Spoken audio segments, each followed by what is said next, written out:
रिश्ता सर हमेशा से वैसे ही है, प्यारा रिश्ता है, भरोसे का रिश्ता है। और सबसे बड़ी बात ये है कि थोड़ा सोशल मीडिया और कुछ न्यूज़ नेगेटिव न्यूज़ होने की वजह से वो चीज़ें कुछ ज़्यादा व्यापक रूप से होने लगती हैं, वो दिखाई पड़ने लगती हैं। बट अभी भी मेरे अपने जो एक्सपीरियंस है उसके हिसाब से अभी भी डॉक्टर और पेशेंट्स का रिश्ता जो है सबसे ज़्यादा भरोसे का रिश्ता है। क्योंकि यहाँ लाइफ की बात होती है, सीधा आपकी ज़िंदगी हमारे हाथों में है। और हम लोग अपनी तरफ से कोई ऐसा कोर कसर नहीं छोड़ना चाहते हैं एज अ डॉक्टर कि हम लोग किसी भी तरह से उनके या उनके परिवारजन में किसी को भी किसी भी तरह की परेशानी हो या नुकसान झेलना पड़े। सो ये रिलेशनशिप हमेशा से ही बेहतर रहा है एंड हम उम्मीद करते हैं कि आगे भी इसी तरह से मेंटेन होगा। आपका सर कोई अमूमन आपका कोई वैसा एक्सपीरियंस जो लोगों को बताना चाहें? एक्सपीरियंस सर कई हैं, रोज़ हमारे पास कई पेशेंट्स आते हैं। कई बार कुछ लोगों को हम अच्छा कर पाते हैं, कई बार फेलियर्स होते हैं। तो जैसा कि आप जानते हैं कि जनरली याद हम लोग फेलियर्स को ही रखते हैं, बट कुछ बहुत ही प्यारी प्यारी मीठी मीठी यादें भी रहती हैं। एंड जैसे एक आध इंसिडेंस मुझे याद है कि एक छोटी सी बच्ची थी, लगभग 22 साल 23 साल की। उसके लगभग 5-7 वर्षों से वो बेड रिडन थी, बिल्कुल चल नहीं पाती थी, खड़ी नहीं हो पाती थी। और उसके पापा उसको गोद में उठा के वॉशरूम कराना और बाकी सारी चीज़ें कराना करते थे। तो बहुत परेशानी में थी। तो एक बारी हमारे पास ऐसे ही उनको बोला गया कि ये जीवन में ठीक नहीं हो सकता। पर वो खोजते खोजते किसी तरह हमारे पास पहुँचे। और मैंने जब उनको कहा, जब बच्ची को कहा कि बेटा तुम ठीक हो सकते हो, पूरी तरह से ठीक हो सकते हो, चल सकते हो। पहले तो एक बार भी उन्हें विश्वास ही नहीं हुआ। फिर उनके फादर को समझाया हम लोगों ने कि ये ठीक हो सकता है, एक ऑपरेशन करना पड़ेगा। फिर हम लोगों ने उन्हें उसका कूल्हे का ट्रांसप्लांट किया। थोड़ा कम एज में करना पड़ा था, लेकिन कोई ऑप्शन नहीं था, इसलिए हम लोगों को, लगभग 22-23 साल की थी बच्ची, उसका हम लोगों ने दोनों कूल्हा बदला।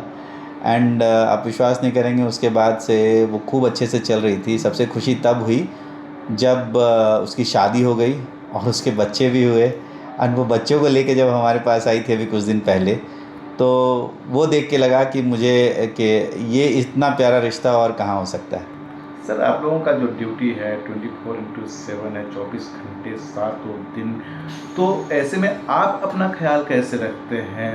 आप इतना हमेशा फ्रेश रहते हैं, कैसे अपने आप को मेंटेन करते हैं ताकि एक नई सीख लोगों को मिल सके इस मौके पर? सर सबसे पहले और ज़रूरी बात ये है कि जो भी हम सभी लोग काम कर रहे हैं, तो सबसे पहले हम लोगों को ये समझना है कि हमारा शरीर सबसे ऊपर है। अगर हम अपने शरीर का ख्याल नहीं रखेंगे तो हम दूसरे का भी नहीं रख सकते हैं। तो सबसे पहले अर्ली मॉर्निंग राइज़र हूँ, सुबह सुबह जल्दी उठता हूँ। थोड़ा बच्चों को स्कूल तैयार करने के बाद वॉक करना, जिम करना, एक्सरसाइजेस करने के लिए 1 घंटा अपने पास रखता हूँ। और फिर वहाँ से ख़त्म करके सीधा फिर अपने हॉस्पिटल के लिए। एंड उस समय में सबसे ज़्यादा ज़रूरी चीज़ जो होती है खाने पीने पे वो ध्यान रखना। क्योंकि इतना बिज़ी शेड्यूल रहता है, फिर भी उसके बावजूद हम लोग ये चीज़ मेंटेन करते हैं कि हमें सही मात्रा में प्रोटीन जाए। जो भी खा रहे हैं वो हम लोग ये ध्यान रखें कि अननेसेसरी जो तेल मसाला वाली चीज़ें होती हैं उन सब चीज़ों को अवॉइड करना। मीठी चीज़ें मैं थोड़ा कम खाता हूँ, थोड़ा पसंद तो मुझे बहुत है, बट शरीर को ठीक रखने के लिए आपको शुगर से थोड़ा परहेज़ करना पड़ता है। एंड साथ ही साथ थोड़ा एक्सरसाइजेस करते रहेंगे तो मुझे लगता है कि ये सबसे बेस्ट हो सकता है। सर, इतना अच्छा अनुभव है, लेकिन आपके पास किस तरह का ज़्यादा पेशेंट आते हैं? क्योंकि अभी के समय में लाइफ़स्टाइल लोगों का बहुत ज़्यादा बदलाव है। आपको घंटों लोग बैठ के काम जी करते हैं, जी स्क्रीन के सामने बैठे रहते हैं। जी। तो लोग किस किस तरह का प्रॉब्लम लेकर आ रहे सर हैं? इसी से एक जुड़ा सवाल है, जैसे कि अमूमन देखते हैं सर कि हम लोग एडल्ट्स में जो है वो कमर का दर्द हुआ या जोड़ों का दर्द हुआ, ये होता था पहले। जी। लेकिन आजकल जो है ये जो युवा है, यंगस्टर हैं, उनमें जो है वो देखा जा रहा है कि कमर का दर्द और जोड़ों का दर्द हो रहा है। तो क्या ये लाइफस्टाइल की वजह से हो रहा है, वर्क फ्रॉम होम की वजह से हो रहा है, या फिर खान पान की वजह से? ये बहुत ही अच्छा सवाल किया और आप बिल्कुल सही कह रहे हैं कि अब जो यंगस्टर्स हम लोगों के पास आते हैं, ख़ास करके एकदम यंग बच्चे, 15 साल 20 साल के बच्चे जो हैं, उनको भी कमर में दर्द, गर्दन में दर्द, ये बहुत ज़्यादा कॉमन हो गया है। और बहुत हद तक ये हमारे लाइफ़स्टाइल पे भी डिपेंड करता है। लाइफ़स्टाइल जैसे कि आप समझ लें कि जो हमारे खान पान की रोज़मर्रा की जो खाना पीना हम लोग खाते हैं, एंड साथ ही साथ जो रहन सहन हमारा है, मोस्टली सिटिंग जॉब में हम लोग आ गए हैं, एक्सरसाइजेज थोड़ा कम करते हैं, जंक फूड्स खा रहे हैं, उन सब का मिला जुला असर है। अगर आप सोचें यंगस्टर्स में ख़ास करके अगर मैं बात करूं, तो बच्चे हैं, है ना, और उतनी समझदारी शायद शुरुआती लेवल पे नहीं होती। हालांकि आजकल मैं बिल्कुल कहूँ कि आजकल जेनजी जो है वो हम लोगों से कहीं ज़्यादा समझदार है, बट उसके साथ साथ उनको अपने खाने पीने के लिए स्पेशल ध्यान दिलाने की ज़रूरत हम सभी बड़ों की है कि हम उन्हें बताएं कि प्रॉपर वे में कैसे आप प्रोटीन रिच डाइट लेते रहें, और एक्सरसाइजेज़ का क्या महत्व है। जो आप बाहर निकल के एक्सरसाइजेज़ करेंगे, खेलेंगे, उसका महत्व बिल्कुल ही अलग होता है। और अगर मैं कहूँ कि अगर आप एक्सरसाइजेज़ नहीं कर रहे हैं तो अपने शरीर को बिल्कुल ही ख़राब करने की दिशा में ले जा रहे हैं। तो सारे जो यंगस्टर्स हैं ख़ास करके, उनको मेरी ये ज़रूर सलाह रहेगी, मेरा ये संदेश रहेगा कि आप सभी लोग अपने जो काम है, जो अपना लक्ष्य है, उसके साथ साथ अपने शरीर पर स्पेशल रूप से ध्यान दें। खेलें कूदें खाएं पिएं, बट उसका एक तरीका हो, थोड़ा सा समझदारी के साथ करें। हेल्दी एक्टिविटीज़ खास करके एक्सरसाइजेज़ में, और ग्रीन वेजिटेबल्स के साथ प्रोटीन युक्त जो हमारे खान पान में होती हैं चीज़ें, उनको ज़रूर शामिल करें। एंड आप देखेंगे उसके बाद आप आराम से स्वस्थ जीवन जी सकते हैं। जब किसी को प्रॉब्लम होता है इस तरह का, जब वो अस्पताल आते हैं, तो जब इलाज का प्रोसेस शुरू होता है तो काफ़ी महंगी हो जाती है। तो इससे निजात पाने के लिए क्या कुछ सरकार योजना चला रही है, और आप किस किस तरह का सुविधा दिला रहे हैं मरीजों को? जी हाँ, देखिए स्वास्थ्य के क्षेत्र में एक तरह से क्रांति आ गई है। जो पहले बहुत सारे मरीज़ हमारे जो अफोर्ड नहीं कर पाते थे, सरकार की जो स्कीम्स हैं, खास करके आयुष्मान भारत योजना और इन सब जो बाकी स्कीम्स हैं, जैसे गंभीर बीमारी रोग योजना जो है झारखंड सरकार की, उसमें और बाकी कई सारे जो इंश्योरेंस कंपनीज़ के हैं, उसकी वजह से हम लोगों ने देखा है कि जो बहुत ही पुअर पेशेंट, जिनके पास इलाज कराने को बिल्कुल भी पैसे नहीं हुआ करते थे, वो भी आज के डेट में इलाज करवा पा रहे हैं। एंड ये सरकार की तरफ से बहुत ही सकारात्मक कदम है।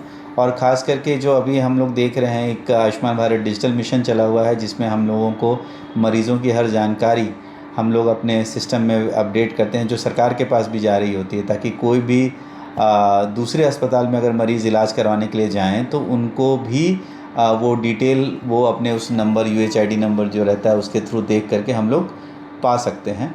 तो सरकार ने नो डाउट बहुत ही अच्छी स्कीम्स चालू की हैं, और हमारे लाइफ केयर हॉस्पिटल में भी हम लोग आयुष्मान भारत योजना और बाकी चीज़ों को लेकर के काम कर रहे हैं। और हम लोग कोशिश रहती है कि जो हमारे जो ज़रूरतमंद मरीज़ हैं, उनका हम पूरी तरह से देखभाल और उनको स्वस्थ करने की ओर कदम बढ़ाते रहें। सर, आपने बोला कि युवा जो है, जो यंगस्टर है, उन्हें एक्सरसाइज करना चाहिए ताकि वो फिट रह सके, या योगा करना चाहिए। लेकिन युवा के लिए लुक्स और बॉडी बहुत मैटर करता है आज के डेट में। तो वो लोग शॉर्टकट रास्ता अपनाते हैं, वो लोग जिम के प्रति ज़्यादा प्रेफर करते हैं। और अंडर 18 वाले जो युवा है, जो जेनजी है, वो भी जो है वो जिम के प्रति ज़्यादा अग्रसर रहते हैं। तो क्या सर जिम करने से ही सिर्फ फिट रहेंगे, और वो लोग ओवरवेट भी उठाने का प्रयास करते हैं? तो आपकी क्या सलाह है? सर, इसमें बहुत ही सिंपल चीज़ें आप देखें, अगर लगभग सभी को पता है कि अगर हम वज़न से ज़्यादा, अपने शरीर से ज़्यादा जोश में अगर उठाना शुरू करेंगे तो उसकी कई सारी परेशानियां हो सकती हैं। खास करके गर्दन में या कमर में, रीढ़ की हड्डी में नस का दबना बहुत ही कॉमन होता है। लिगामेंट इंजरीज़ का होना भी उतना ही कॉमन होता है। तो अगर आप देखें, जो जेनजीज़ हैं, नो डाउट बहुत समझदार, बहुत ही अपने लाइफ के प्रति समझदारी दिखाते हैं। यंग एज में एक्सरसाइजेस करना किसी भी तरह से बुरा नहीं है, बट उसको समझदारी के साथ करना ज़रूरी है। अपने ट्रेनर को साथ लें, अगर उसके हिसाब से आप एक्सरसाइजेस करेंगे, वेट ट्रेनिंग करेंगे, तो आप बेहतर होंगे, नो डाउट। बट बिना ट्रेनिंग के, बिना समझदारी के अगर आप जिम इक्विपमेंट्स का इस्तेमाल कर रहे हैं तो उसमें आपके नुकसान होने का खतरा उतना ही ज़्यादा रहता है। अंतिम सवाल सर, डॉक्टर्स डे के मौके पर मरीजों को क्या संदेश देना चाहिए? मरीज़ों को मेरा बस एक ही संदेश है कि अगर आपको लग रहा है कि कोई आपको परेशानी हो रही है तो उसको टालें नहीं। मैं हमेशा बोलता हूँ, एक वर्ड होता है हमारे यहाँ पे, मैं बिहारी भी हूँ, तो पोसना होता है। पोसना मतलब होता है कि उसको पाल रहे हैं हम लोग। तो बीमारी को पोसे नहीं, पाले नहीं।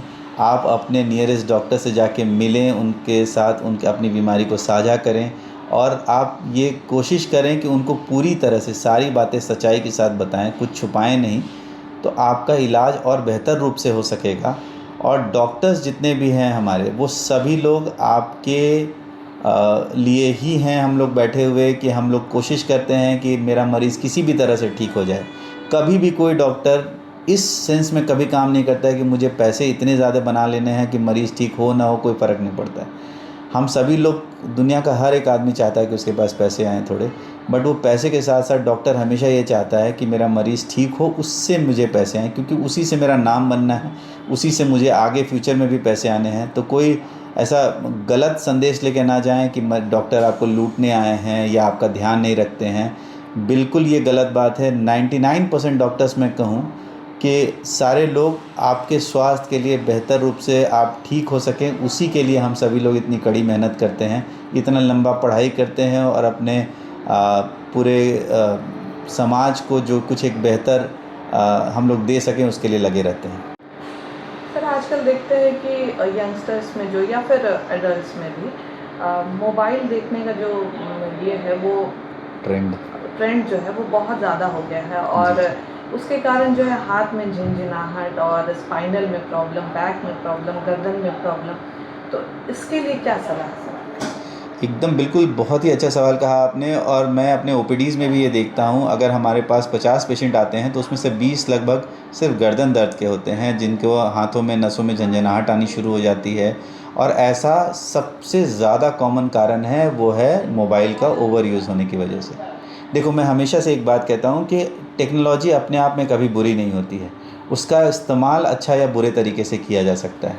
सो मोबाइल या लैपटॉप ये हमारी सहूलियत के लिए, हमारी जीवन को आसान बनाने के लिए है। अगर हम लोग इसको अपने सेहत को ख़राब करने के लिए यूज़ करना शुरू कर दें तो फिर ये दिक्कत आनी ही है।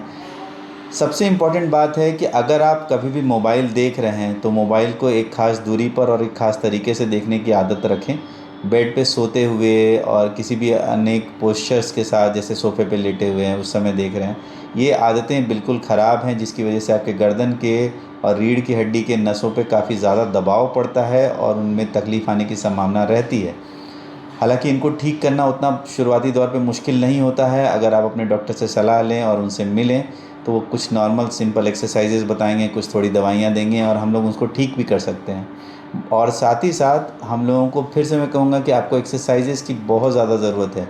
अगर आपके गर्दन में इतनी ताकत है, इतनी क्षमता है कि वो अच्छे तरीके से आपके नसों को संभाल सके, तो आपको कभी ये परेशानी नहीं आएगी।